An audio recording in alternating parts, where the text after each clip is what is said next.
இவர் வேற நேரங்காலம் தெரியாம. நீ ஏன்டா கடுப்பில் கட் பண்ணுற?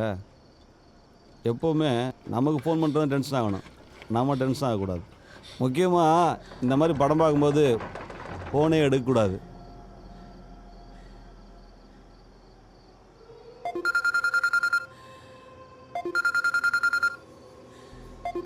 சில நேரங்களில் எடுக்கலாம்ப்பா. Hello hello ladies. ஹலோ, நான் அக்கா பேசுறேன்பா. அக்காவா? எந்த அக்கா? தம்பி, என்ன ஞாபகம் இல்லையா?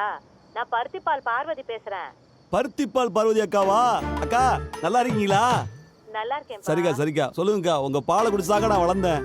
என் உடம்புல வருது பாதி ரத்தம்னா பாதி உங்க பால் தான்க்கா. தம்பி, என் பையன் இன்ஜினியரிங் முடிச்சிருக்கான். சூப்பர்க்கா சூப்பர்க்கா. சரிங்கக்கா. வேலை இருந்தா சொல்லுப்பா.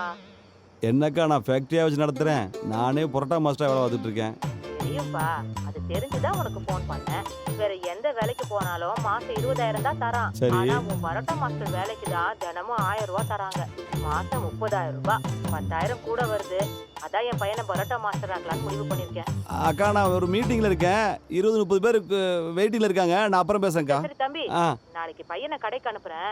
மாவு பேசுறது எப்படின்னு அவனுக்கு நீ அவனை தான் பிணையணும். என்ன மச்சான் நினச்சிக்கிட்டு இருக்காளுங்க? என்னாச்சுடா? புரோட்டா மாஸ்டர் சாதாரண வேலையா? நான் கரெக்டாக மாஸ்டர் ஆகணும்னு ஆசைப்பட்டேன். புரோட்டா மாஸ்டர் ஆகிட்டேன். புரோட்டா மாஸ்டர் அது எவ்வளோ கஷ்டம் தெரியுமா? வெளில இருந்து பார்த்தா சாதாரணமாக தெரியும், பணஞ்சு பார்த்தா தான் தெரியும். அன்னைக்கு நான் புரோட்டா மாஸ்டர் ஆகும்போது எனக்கு காம்படிஷனுக்கு 2 ஸ்டூடெண்ட் வந்திருந்தாங்க, இன்ஜினியரிங் ஸ்டூடெண்ட்ஸ்.